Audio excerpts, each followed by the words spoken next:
উপরে বসার সাহস পেলি কিভাবে? এত উত্তম জায়গাতে তুই বসলি কিভাবে? রাসূলের সাহাবা সঙ্গে সঙ্গে জবাব দিলেন, আমার আল্লাহ কি না পারেন, আমার মতো ব্যক্তিকে আবু জেহেলের বুকের উপরে বসার সুযোগ করে দিয়েছে।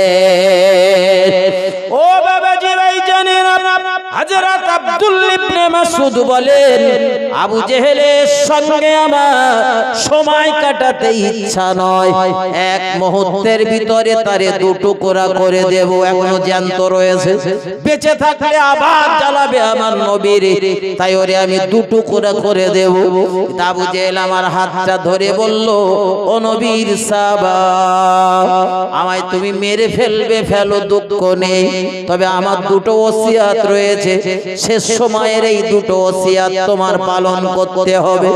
এক নাম্বার ওসিয়াত হলো, তোমার কাছে যে তলোয়ার রয়েছে, ওই তলোয়ার ছোট, আর মুসলমানদের তলোয়ার কম দামি, মুসলমানরা হলো গরিব, ওই তলোয়ার দিয়ে যেন আমার গর্দান কেটো না।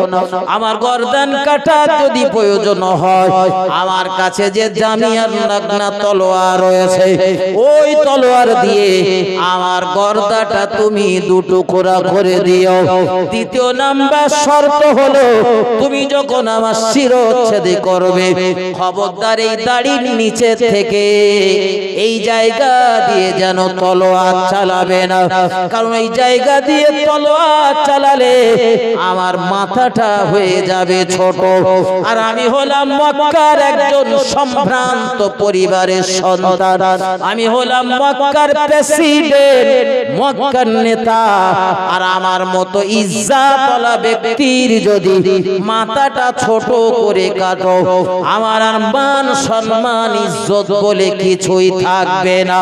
তাই আমার গলাটা যদি কাটতেই হয়, ধড়ের পাশ দিয়ে যেখান থেকে গলা শুরু, ওইরকম জায়গা দিয়ে তুমি তলোয়ার চালাবে, মাথার সঙ্গে আমার গর্দানটা রেখে দেবে, যাতে করে আমি মারা যাবার পরেও মক্কার মানুষেরা দেখতে পায় যে আবু জেহেলের মাথা নেতা হিসাবে বড় রয়েছে।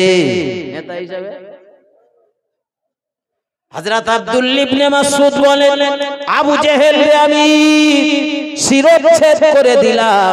রাসূলুল্লাহর দরবারে পৌঁছে গেলাম, সব কথা আমার নবীর সঙ্গে বললাম।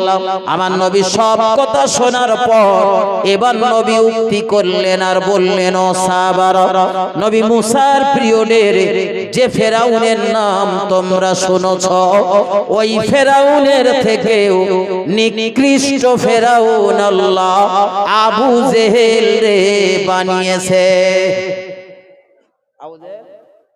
নিকৃষ্ট ফেরাউন, আর তারে আমরা বানিয়ে রেখেছি নবীর চাচা। নাউজুবিল্লাহ। আমার ভাই ও বাবাজিরা আমার, ভুল আমাকে নেবেন না, ভুল আমাকে বুঝবেন না। আল্লাহ পাকের নবী জনাবে মুহাম্মদুর রাসূলুল্লাহ সাল্লাল্লাহু আলাইহি ওয়াসাল্লাম এই কথাটা কেন বলেছিলেন সেটা এবারে বুঝে নেন। ওই যে নবী মুসার পিরিয়ডের যে ফেরাউনের নাম শোনেন, ওই ফেরাউন মৃত্যু সজ্জায় যখন, কুলজুম দরিয়ায় যখন মহান আল্লাহ তাকে চুবিয়ে চুবিয়ে মারছিলেন, ঠিক সেই সময় সে তওবা করার চেষ্টা চালাচ্ছিল, সে তওবা করতে চাচ্ছিল। ও বাবাজি ভাইজানেরা, কোন বর্ণনায় রয়েছে জিবরাইল আমিন এক মুঠা এক খামছা মাটি নিয়ে ফেরাউনের মুখের ভিতরে ঠেসে দিয়েছিল। আবার কোন বর্ণনায় রয়েছে ফেরাউন শেষ সময় তওবা করেছিল, আল্লাহর দরবারে ক্ষমা চেয়েছিল, কিন্তু শেষ সময় বলে মহান আল্লাহ তওবা কবুল করেনি। দয়ার নবী রাসূল রাসূলুল্লাহ এজন্য বলতে চেয়েছেন, ও ফেরাউন যত নিকৃষ্ট হোক, মৃত্যুর সময় আল্লাহ দরবারে ফিরে আসার চেষ্টা চালিয়েছেন। আল্লাহ হয়তো তার তওবা কবুল করেনি, আলাদা বিষয়, কিন্তু ফেরাউন চেষ্টা চালিয়েছে ভালো হবার শেষ সময়। কিন্তু আবু জেহেল মৃত্যু শয্যায় শায়িত, ঈমান আনা তো দূরের কথা, ভালো হবা তো দূরের কথা, মক্কায় মান সম্মান কিভাবে জিন্দা থাকবে ওই চিন্তায় সে বিভোর। ও বাবাজি ভাইজানেরা, ভুল আমাকে নেবেন না, ভুল আমাকে বুঝবেন না। আল্লাহ পাকের নবী জনাবে মুহাম্মদুর রাসূলুল্লাহ সাল্লাল্লাহু আলাইহি ওয়াসাল্লামের সঙ্গে এই আবু জেহেলের রক্তের কোনো সম্পর্ক নেই। কারণ আমার নবীর জন্ম হয় বনু হাশিমি গোত্রে, আর আবু জেহেলের জন্ম হলো বনু মাখদম গোত্রে। সম্পূর্ণ দুটো গোত্র ভিন্ন। বোঝানোর জন্য বলছি, আপনাদের মহল্লায় যেমন মোল্লা থেকে শুরু করে শেখ, পাঠান, সাহার, কত রকম টাইটেলের মানুষ রয়েছে, আপনার বাড়ির গা পর্যন্ত সাজিপাড়া, তারপরই থেকে মোল্লা পাড়া শুরু।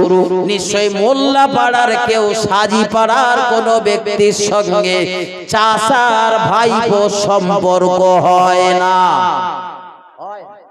ওটা প্রতিবেশী। ওটারে বলা হয় কি বলে বলেন? প্রতিবেশী। তা আবু জেহেল আপনি প্রতিবেশী বলতে পারবেন, নবীর চাচা বলা, চাচা বলা সবাই মিলে বলেন। আপনারা এখন বুঝতে পারেননি না মনে হয়, কি বুঝতে পেরেছেন? আবু জেহেল নবীর চাচা নয়, সম্পূর্ণ আলাদা গোত্রে জন্ম। তারপরে যাদের ধারণা নবীর বাড়ির ধারে বাড়ি, আমি তাদের বলছি শোনো বন্ধু, আবু জেহেলের এমনি অরিজিনাল বাড়ি মক্কায় না। আবু জেহেলের বাড়ি, আবু জেহেলের জন্ম মক্কায় হয়েছে, কিন্তু আবু জেহেলের বাপ ছিল সিরিয়ার অধিবাসী, সম্ভবত, বর্ণনায় মতভেদ রয়েছে। তো এই সিরিয়া থেকে তিনি এসে জায়গা কিনে, তিনি ব্যবসায়ী ছিলেন, জায়গা কিনে ওখানে ঘর বেঁধেছেন। তার মানে আমার বাড়ির ধারে গিয়ে আপনি এত দূর থেকে গিয়ে ঘর বেঁধেছেন, তার মানে আপনি যেমন আমার চাচা না, আবু জেহেল নবী বলেন বলেন চাচা না, রক্তেরও কোনো সম্পর্ক নেই। যারা বলেন না জেনে ভুল করে বলে ফেলেন, আর কখনো বলবেন না। আবু জেহেল নবীর চাচা না, আব্বাস নবীর চাচা। নবীর একজন চাচার নাম আব্বাস। আবু তালিব নবীর চাচা, আবু লাহাব নবীর চাচা, একদম এগুলো আপন চাচা। আবু লাহাব কোরআন শরীফের 30 পারাতে আল্লাহ স্পষ্ট জানিয়েছেন যে আবু লাহাব সম্পর্কে সূরা লাহাব অবতীর্ণ হয়েছে। তাব্বাত ইয়াদা আবি লাহাবি ওয়া তাব্বা, ধ্বংস হোক আবু লাহাবের হস্ত যুগল এবং সে নিজে। এই আবু লাহাব হলো নবীর আপন চাচা। আবু লাহাব নবীর আপন চাচা। এ হচ্ছে এক নম্বর একটা জন্তু বললি ভুল হবে না। এমনি জন্তু, মানুষ মানে কি জন্তু তো নাকি, জীবন রয়েছে না, তেমনি জন্তু। এ দুপেয়ে জন্তু, কিন্তু এর মতো নিকৃষ্ট জন্তু পৃথিবীতে আর আছে বলে মনে হয় না। এ তো জ্বালিয়েছে আমার নবীরে, এর বিবি জ্বালিয়েছে, এর ছেলে পিলেগুলো নবীরে জ্বালিয়েছে। আমার ভাই ব্যথা নেবেন না, খুব সহজে আমার কথাগুলো মাথায় নেন। তাহলে বোঝেন, আমি আপনাদের বোঝাতে চাচ্ছিলাম রাসূল করিম সাল্লাল্লাহু আলাইহি ওয়াসাল্লামকে আল্লাহ কাউসার নামীয় জাম দান করেছেন, বিনিময় নিয়েছেন মহান আল্লাহ নামাজ আর কুরবানি। নামাজ আর, মনে আছে তো নাকি? হ্যাঁ, নামাজ আর কুরবানি দুটো। তাকবীর দেন, নারায়ে তাকবীর। একটু উচ্চরাবে তাকবীরের ধ্বনি, নারায়ে তাকবীর। মুজাদ্দিদে জামানের সিলসিলা, মুজাদ্দিদে জামানের সিলসিলা জনাব আলহাজ হযরত মাওলানা আবুল কালাম সাহেব, জনাব আলহাজ হযরত মাওলানা আবুল কালাম সাহেব, নারায়ে তাকবীর। আমার ভাই আলোচনা এখানে রাখছি, আল্লাহ মৌকা দিলে আবার আসবো, সেদিন কিছু নতুন কথা শোনানোর চেষ্টা করব ইনশাআল্লাহ। ওয়া আখিরু দাওয়ানা আনিল হামদুলিল্লাহি রাব্বিল আলামিন। আসসালামু আলাইকুম ওয়া রাহমাতুল্লাহি ওয়া বারাকাতুহু।